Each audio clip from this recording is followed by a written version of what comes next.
harnessing large language models, techniques and strategies for advanced AI applications.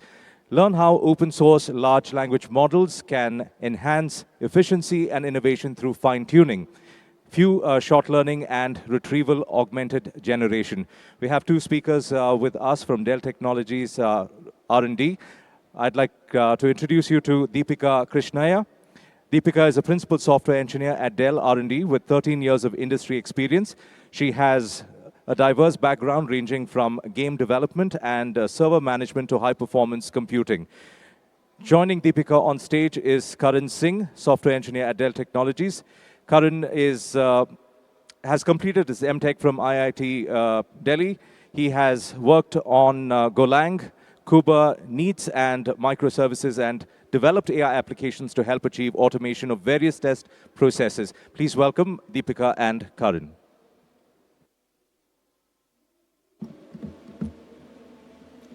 Hello.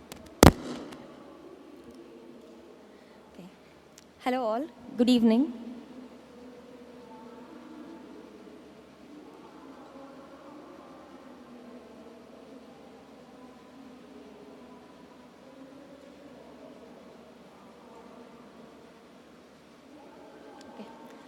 Sorry for the delay.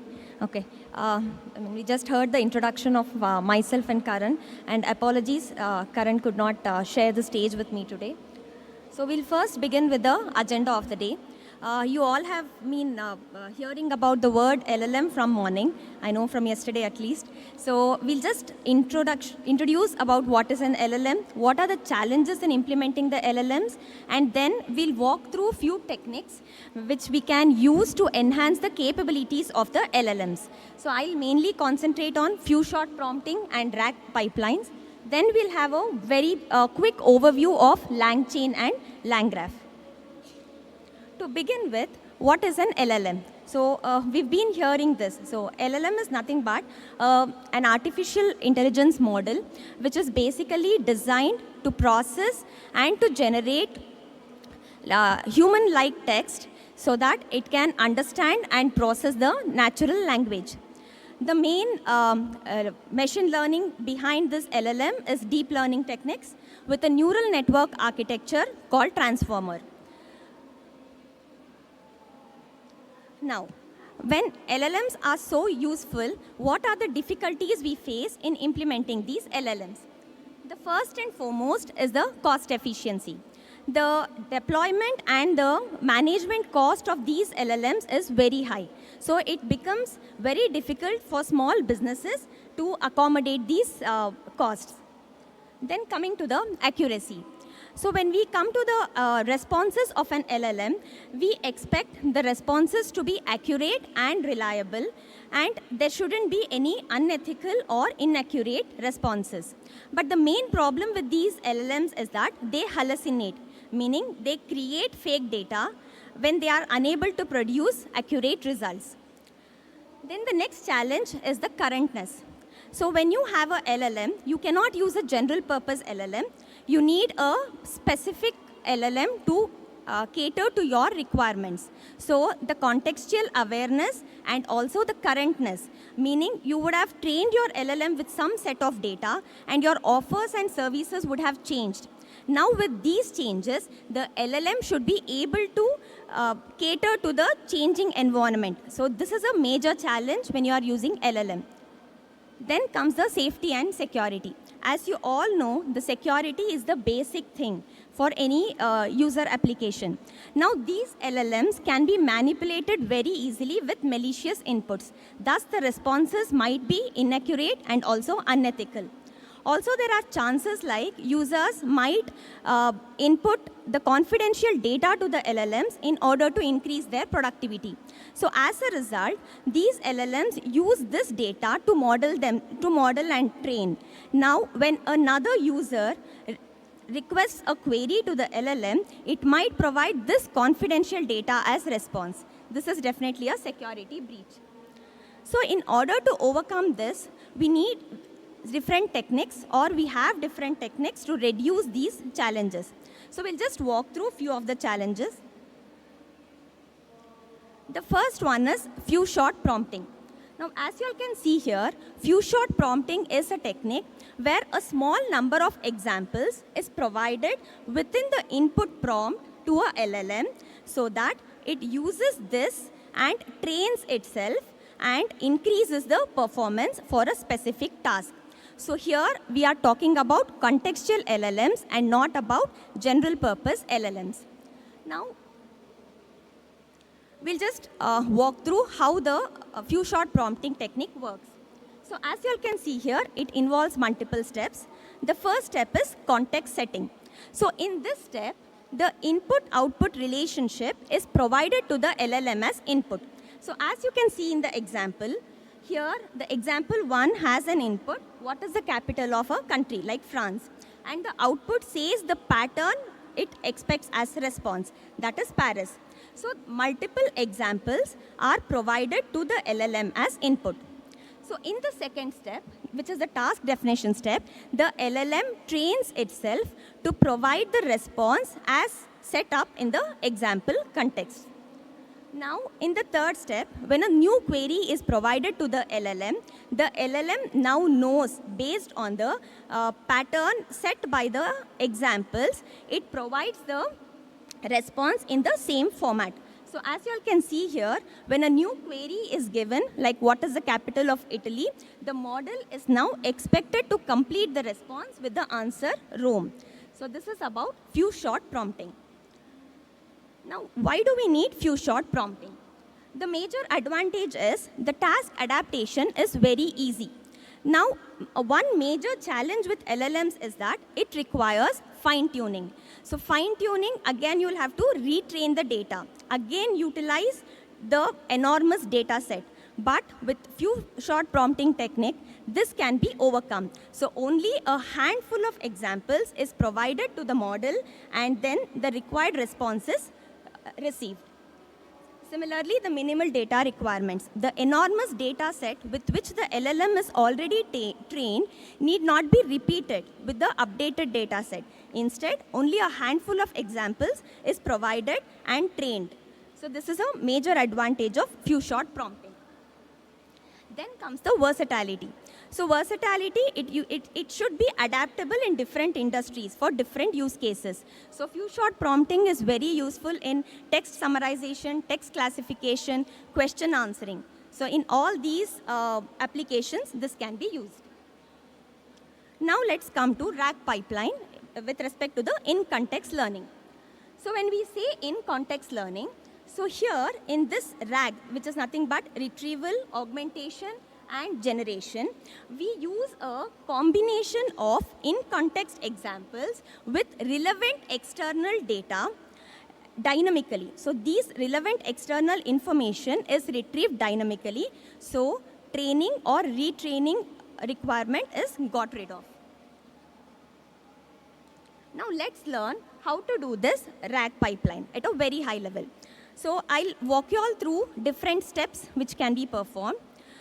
First step in case of RAG is the data collection. So you will have to collect the data, and then this data can be large chunks. For example, if you are serving a smartphone product company, so the data in this case can be a product manual, a product database, or FAQs. So collection of data is the first step. Then the second step is data chunks. Now there is a large data which we have collected in the first step. This needs to be broken down into smaller chunks.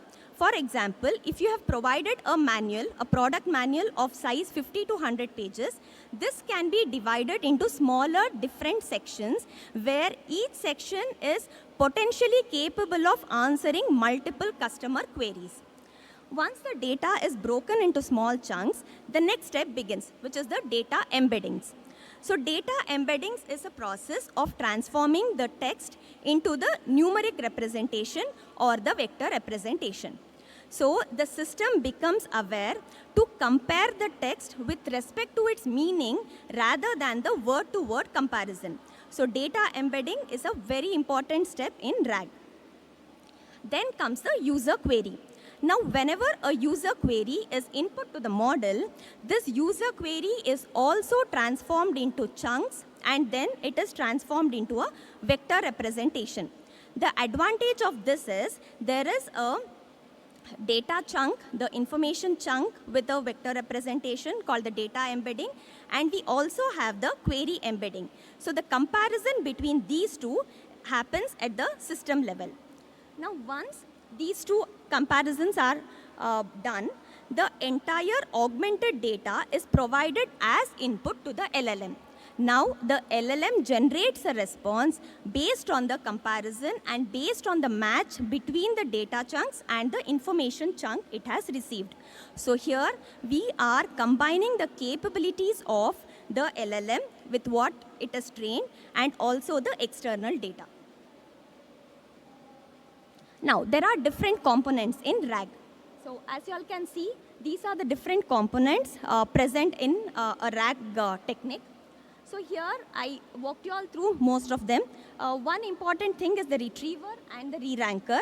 Retriever is basically used to retrieve the knowledge database, and re-ranker is an optional one. But when it comes to contextual LLMs, this becomes essential to rank the retrieved data in order of relevance. Now these are the different tools which are used for building RAG pipelines. When it comes to retrievers, there are multiple tools. Knowledge bases, there are different tools. Generative models, as you all know, Llama models and GPT models come under the generative models. And in order to accommodate or accomplish this RAG technique, there are a number of frameworks available. One of them is LangChain, which I'll walk you all through. So before going to LangChain, let's understand what is an AI agent. As you all know, AI agent is a system or a program that works autonomously or performs autonomously on behalf of a user or system. So in physical terms, it's a robot. In terms of virtual, it is a software program. So what is the use of this LangChain? LangChain is an open source framework which is used to build the agents. So here, this is basically used in the RAG technique. Now the different components in LangChain are the model. So here we have different models like chat models, the language models and all. And then we have prompt. Prompt is very important here because this is what the model understands. This is the input provided to the model. So this prompt can be a prompt template, an example selector, or any output parser. Then we have something called memory. Why is this memory essential? So we have short-term memory and long-term memory, where short-term memory caters to the context and the data at that particular point of time, that is the currentness. And the long-term memory caters to the historical data to provide a personalized feeling to the user. And then it is a chain. So chain combines all the components of whatever we spoke about, all the three components together to create a response. Now this is a simple chain you all can see here. Here the first thing is a prompt template where we have given a template so that the LLM understands the particular thing, like what is the capital of, and country is made a variable here. So this is how an LLM is trained. So this is a very simple chain example, but a prompt template is provided. Then from the prompt template, then we later load the model, what kind of model we want to enhance or we want to use here. Then a chain is created which combines the model and the prompt template to generate a response. So this is a simple chain example. We have this LangGraph which is built on top of LangChain. It is a framework, again an open source framework which can be used to design, visualize and manage workflows. It is very simple because it divides the tasks into nodes and edges, making the entire process very simple. So the key takeaways of this session were, we just brushed upon what is an LLM and the challenges we faced in implementing the LLMs. And we also went through few techniques to enhance the capabilities of LLMs, mainly concentrating on few-shot prompting and RAG pipelines. Thank you.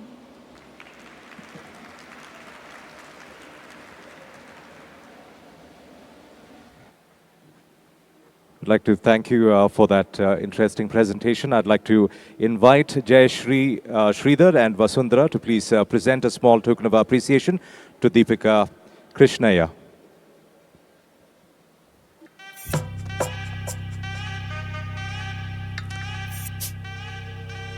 We'd like to thank Deepika Krishnaiah once again for that lightning talk on harnessing large language models, techniques and strategies for advanced AI applications.